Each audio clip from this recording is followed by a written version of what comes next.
Chers membres du jury, cher public, bonjour. Aujourd'hui, voilà que m'a été posée une question loin d'être inintéressante. Celle de savoir si la fin d'une œuvre appartient réellement à son auteur. On dit souvent d'une œuvre d'art qu'elle a un auteur. Ce serait quelque chose qui aurait été réalisé, créé par le travail et qui a vocation à subsister. L'œuvre serait donc le produit de l'activité d'un humain, celui de l'artiste. L'œuvre aurait également pour caractéristique de s'adresser à un public sur lequel elle a certains effets, des engouements, des émotions, un certain plaisir.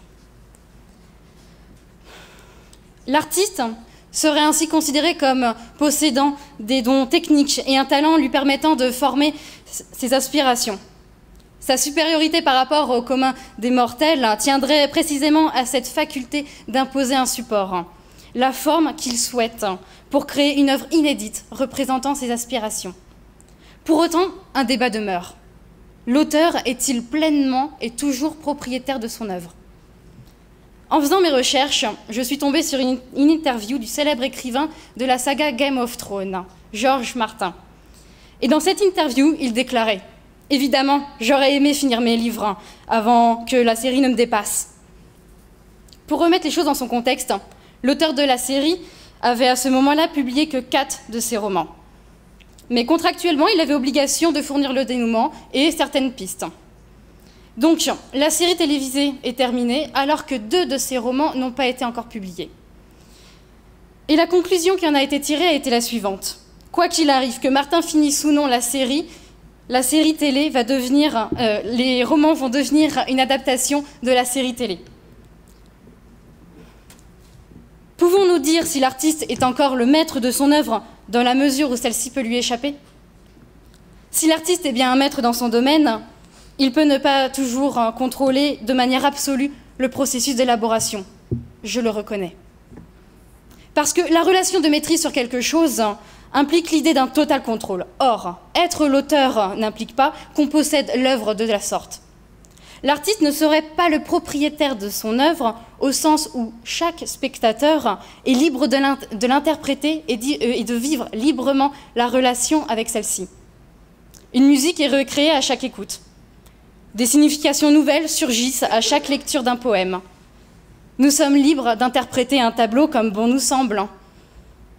Et quand j'y pense, oui, il y a une part de vérité que je ne peux ignorer et dont je suis obligée de vous en parler aujourd'hui.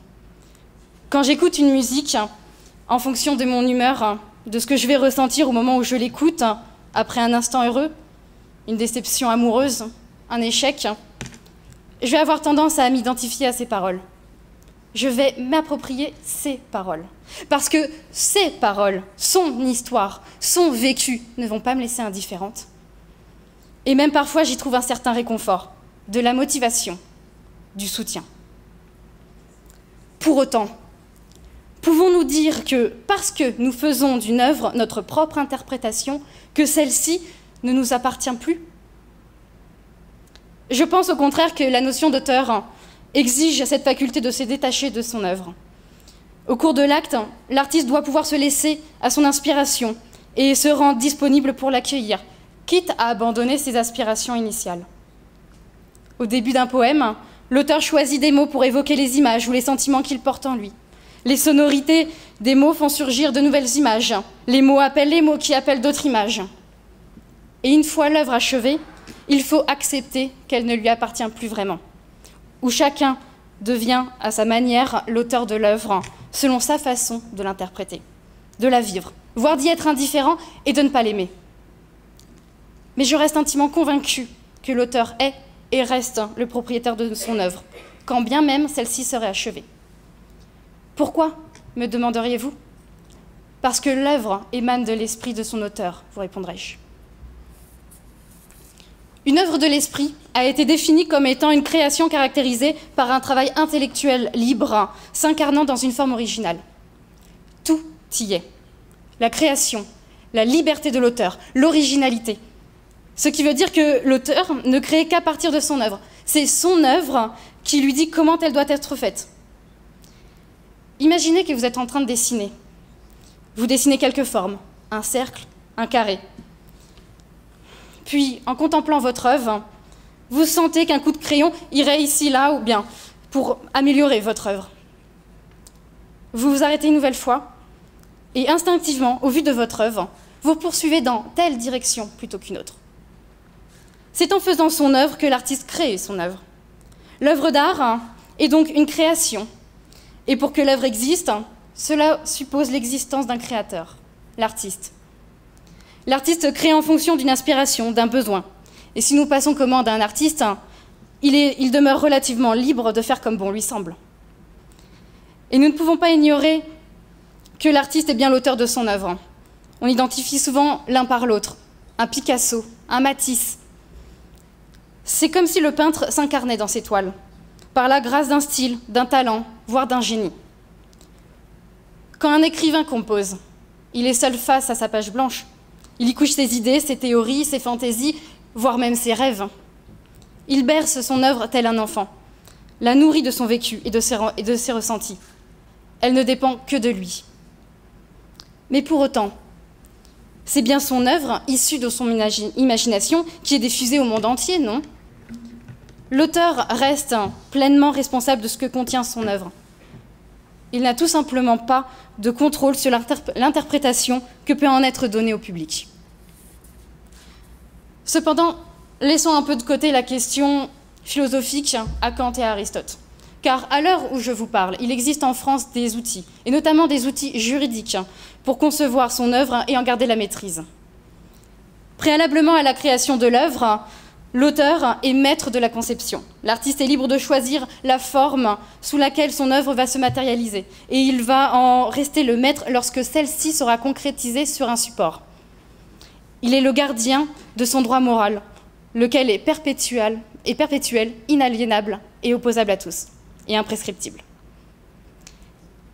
Il a été jugé qu'un architecte pouvait exiger la mention de son nom sur la construction, mais aussi lors de la reproduction de photographies de son œuvre. Libre à lui de faire indiquer ou non son nom sur son œuvre. Il est ainsi reconnu à l'artiste le droit au respect de son nom et de sa qualité. Allons encore un peu plus loin. Constitue des atteintes à l'intégrité d'une œuvre le fait de faire disparaître le décor entourant un personnage, de recadrer une photographie, d'utiliser une œuvre musicale à des fins publicitaires, mais aussi de séparer les panneaux d'une œuvre triptyque. Une commune a même été condamnée pour avoir laissé une fontaine monumentale se dégrader, puis l'avoir supprimée, sans tenter de la restaurer.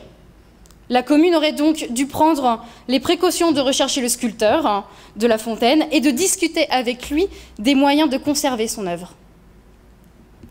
En plus d'avoir le droit au respect de son nom, l'auteur a également le droit au respect de son œuvre. Il va donc pouvoir s'opposer aux atteintes portées à cette dernière. Même valablement acquise, l'œuvre de l'artiste ne peut n'être ni dénaturée, ni altérée, ni encore moins détruite, même par son propriétaire. L'auteur est également le seul à avoir le droit de divulguer son œuvre et de déterminer le procédé de divulgation. Il va pouvoir contrôler le sort de son œuvre, notamment sa communication au public et ses modalités. Si l'œuvre est mise en vente contre la volonté de son auteur, cela constitue une violation du droit de divulgation dont dispose l'auteur. Par ce mécanisme accordé à l'auteur d'une œuvre, mesdames et messieurs, il peut être affirmé que l'artiste est maître de son œuvre, tant dans sa conception que dans son devenir. À partir de 1957, des lois ont été mises en œuvre et ont été codifiées dans le Code de propriété intellectuelle. Il est mis en exergue. L'auteur d'une œuvre de l'esprit jouit sur cette œuvre, du seul fait de sa création, d'un droit de propriété incorporel exclusif et opposable à tous. Le principe d'indépendance entre la propriété intellectuelle et la propriété matérielle y est également affirmé. L'acquéreur d'un objet matériel n'est pas investi du fait de cette seule acquisition des droits de propriété intellectuelle. Lorsqu'une personne achète un tableau à un peintre, cette personne entre bien en possession de l'œuvre, du support matériel. Et cette propriété sur le support matériel va lui permettre de faire tout un ensemble d'actes. Mais cette personne va aussi être limitée dans ce qu'elle pourra faire avec ce support, parce que les droits de propriété intellectuelle seront restés au peintre. Elle ne pourra pas vendre des cartes postales représentant le tableau, parce que le droit de reproduction lié à l'œuvre est resté au peintre. Elle ne pourra pas non plus faire des organisations de ce tableau, parce que là, nous sommes dans ce que nous appelons un droit de reproduction sur l'œuvre qui sera resté aux bénéficiaires de l'auteur. Encore une fois. Nous comprenons ainsi qu'il y a une distinction à faire entre les droits sur les supports et les droits sur les œuvres. Pour conclure, à l'heure actuelle, aujourd'hui, nous avons une approche individualiste de l'art. L'art est avant tout considéré comme une perception dépendant de l'individualité de chacun. Et dans nos sociétés qui prônent l'omniprésence du beau, l'art est devenu un métier, un hobby, une revendication et bien sûr un marché. Dans notre société actuelle, comme tout droit, les droits ont des limites, même les droits les plus absolus. Mais les auteurs bénéficient néanmoins en France d'un réel contrôle sur leurs œuvres. Et la France dispose à ce jour d'institutions afin de faire régner la protection des droits de la propriété intellectuelle. Lorsque l'auteur fait une création protégeable, ne bénéficie-t-il pas, par la loi, d'un droit exclusif lui permettant d'exclure les tiers de la possibilité d'utiliser son œuvre ? Ce droit ne se traduit-il pas par le fait que nous devons lui demander une autorisation préalable pour pouvoir faire usage de son œuvre ? En fin de compte, ce droit consacré aux auteurs n'est-il pas tout simplement un droit leur appartenant de faire reconnaître leur paternité sur leurs œuvres, et ce, du début jusqu'à la fin ? Je vous remercie.